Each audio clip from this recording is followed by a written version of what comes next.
Sí, Bárbaro. sí, o sea, porque ya hablaron los demás, así que ya podés comenzar cuando quieras. Compartí pantalla y ya arrancás.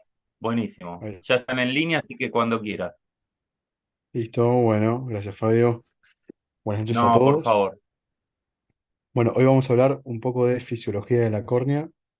Vamos a ver más que nada conceptos, los conceptos importantes. Sí, es un tema complejo, pero la idea es que queden algunos conceptos.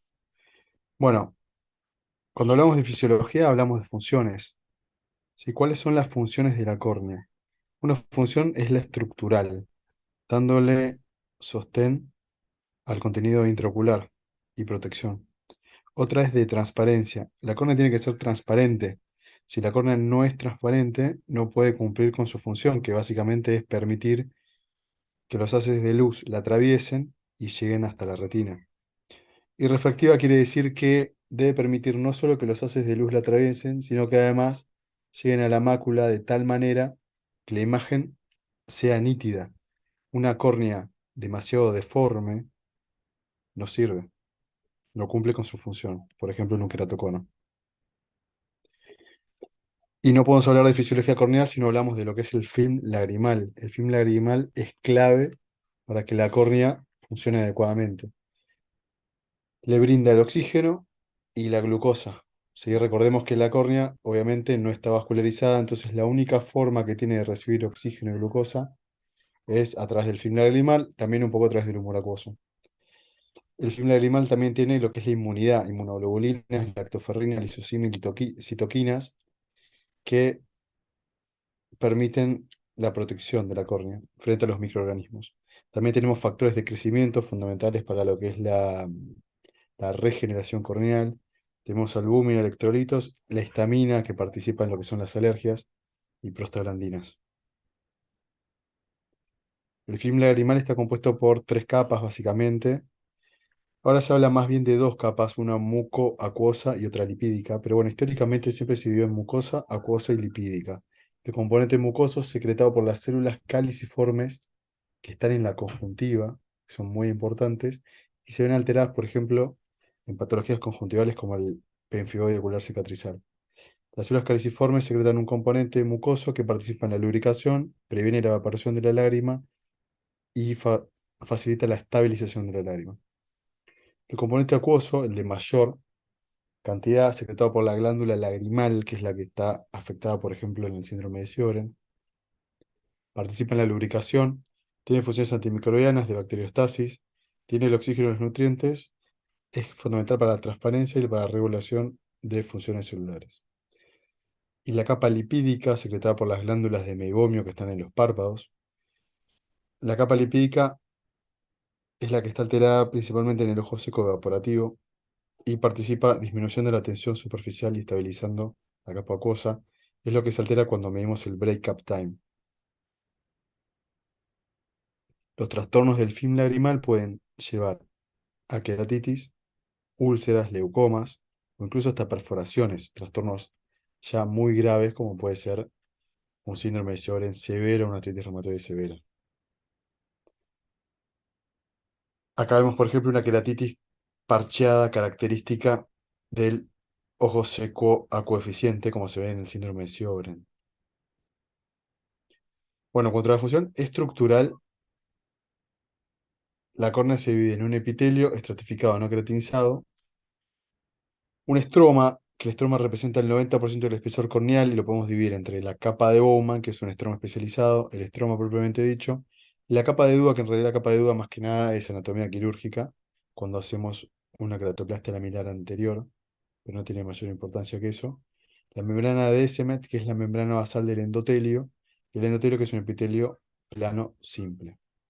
El estroma, como dijimos, representa el 90% del espesor corneal y está formado por queratocitos, que son fundamentales en la fisiología corneal, que secretan el colágeno, y también está formado por proteoglicanos, que los proteoglicanos constantemente están atrayendo líquido, agua básicamente, hacia el estroma corneal.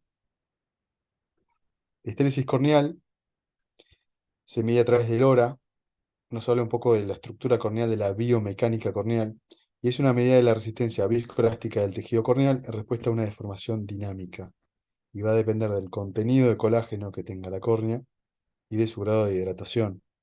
Y con esto lo que medimos más que nada es la rigidez corneal. Son valores bastante teóricos que están alterados en las córneas patológicas. Por ejemplo, la estesis corneal está alterada en la distrofia de Fuchs, en el queratocono, ¿sí? Y lo vamos a medir a través del LoRa, como la presión de aplanación 1 y la presión de aplanación 2, y la diferencia entre esas dos presiones es la estéresis corneal. En el estudio lo que se hace es, se emite un puff de aire sobre la córnea y se mide la presión de la córnea cuando la córnea se aplana. O sea, ese puff de aire que dura milisegundos, 25 milisegundos, hace que la córnea se aplane. Ahí se mide la presión de aplanación 1. Después hace que la córnea se torne cóncava, es donde ven el pico de la imagen. Y después la córnea, después de haber sido cóncava, vuelve a ser plana. Esa es la presión de aplanación 2. Y lo que se vio es que la presión de aplanación 1 y la presión de aplanación 2 son distintas. Y esa diferencia entre las presiones es la histéresis corneal. Sí, es un valor teórico que más que nada nos habla de eso, de la rigidez corneal, y está alterado en las córneas patológicas.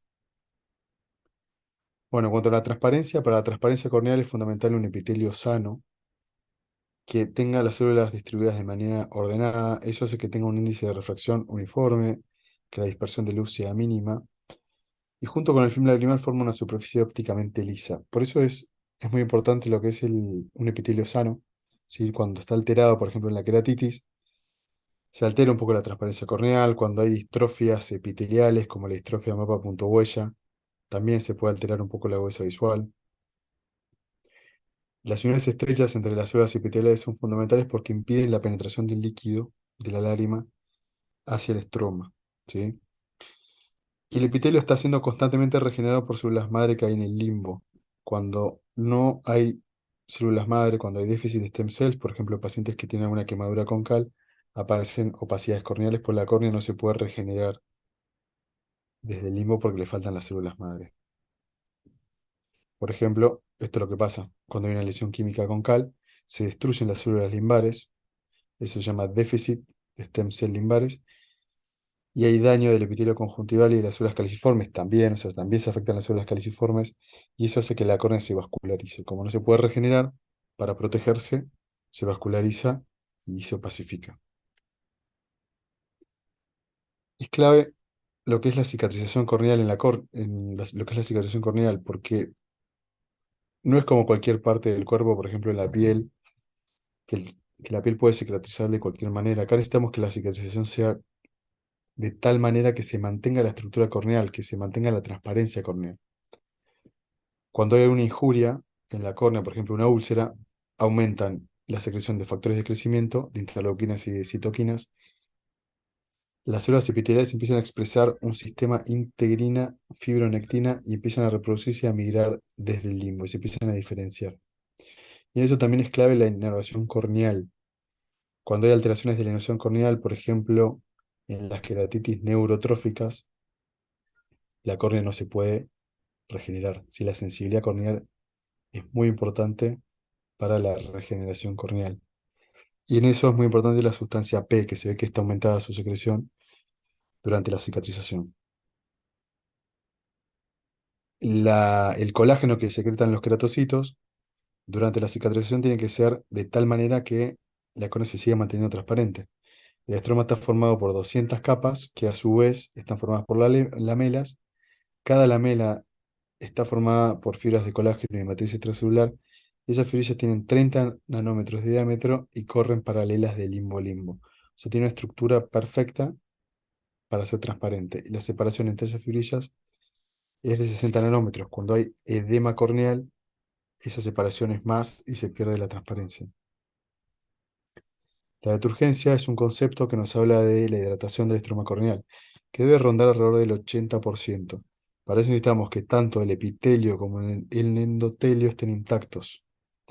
El epitelio tiene sus uniones estrechas, el endotelio también tiene uniones estrechas y además tiene una función de bomba sodio-potasio ATPasa, que constantemente está removiendo el líquido del estroma corneal. Hay un concepto que es la presión de imbibición, que es igual a la presión intraocular menos la presión de edema. La presión intraocular viene desde el humor acuoso, desde el interior del ojo, y lo que hace es eliminar líquido de la córnea. O sea, va en contra del edema. Por eso cuando hay mucha presión ocular, lo que vemos es, no vemos edema estromal en un principio, sino que vemos solo edema epitelial. Porque ese edema epitelial representa el líquido del estroma corneal que está saliendo. ¿Sí? ¿Vieron que se ven como esas gotas de rocío? Eso está dado por un aumento de presión intraocular.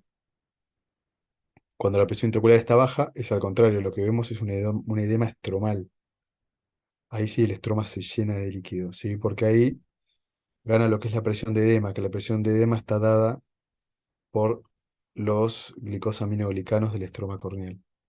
¿Sí? Entonces, la presión de inhibición, que va a hacer que la córnea tenga una hidratación de alrededor del 80%, depende de la presión intraocular y de la presión de edema. ¿Sí? Entonces, cuando hay edema corneal hay una distancia interfibrilar mayor a 200 nanómetros. Y ahí se pierde la transparencia corneal, porque se altera la arquitectura de la córnea. Los keratocitos son claves para la transparencia, sintetizan colágeno y proteoglicanos, y además participan en el metabolismo de la matriz extracelular. En cuanto a la cicatrización corneal, acá ya no hablando del epitelio, como hablábamos antes, sino hablando del estroma y de los keratocitos, se secreta el TGF-beta y el VEGF. Y si la lesión es muy grande, los keratocitos empiezan a reproducirse, pierden su especialización, se transforman en miofibroblastos y empiezan a secretar colágeno de manera irregular, de un tamaño y con una distribución irregular. Y eso empieza a generar las cicatrizaciones, los leucomas en el estroma. Entonces, en resumen, perdón, para que tengamos una córnea transparente, necesitamos que el diámetro de las fibrillas sea pequeño y uniforme, que estén arregladas de manera regular en empalizada, que haya una separación entre las fibrillas de no más de 60 nanómetros, que las células en el estroma se distribuyan de manera regular, que la córnea se mantenga avascular y que tenga un grado normal de hidratación. Lo que vemos, por ejemplo, en la imagen es un paciente con displasia ectodérmica, que es una alteración severa de las glándulas sudoríparas de todo el cuerpo, de las glándulas sebáceas. No tienen glándulas de meiboma, entonces por eso se altera mucho la superficie ocular y aparecen las cicatrizaciones y la neovascularización. Bueno, ahora hablando un poco del endotelio, el endotelio tiene células hexagonales que se presentan en un patrón en un mosaico y que no se dividen. Estas son las características del endotelio. El endotelio lo podemos medir por un recuento endotelial. La densidad celular nos habla del número de células endoteliales por milímetro cuadrado. El valor normal en el adulto es mayor a 2400, aunque eso varía. Pero tenemos que tener en cuenta que no tolera la cirugía un paciente que tenga menos de 1000 células por milímetro cuadrado. En estos casos, si el paciente está para cirugía catarata, deberíamos indicar la cirugía catarata combinada con un trasplante endotelial. El coeficiente de variación CB nos habla de la superficie media de las células sobre el desvío estándar de la superficie celular media. Tiene un valor normal que es de 0,3 y no tolera la cirugía a un paciente que tenga más de 0,4. Eso se llama polimegatismo y eso quiere decir que tienen células de distintos tamaños. Tienen células más grandes, células más chicas. Eso es porque cuando empiezan a faltar células, las células se empiezan a deformar, empiezan a aumentar su tamaño para ocupar los espacios donde no hay células. Como no se divide el endotelio, reaccionan de esa manera. Y la hexagonalidad es el porcentaje de células con 6 vértices, que debería ser lo más cercano al 100%, nunca es el 100%, pero bueno, en general anda entre el 60 y el 80%, y no tolera una cirugía a un paciente que tenga un 50%. Eso es menos de un 50% de hexagonalidad.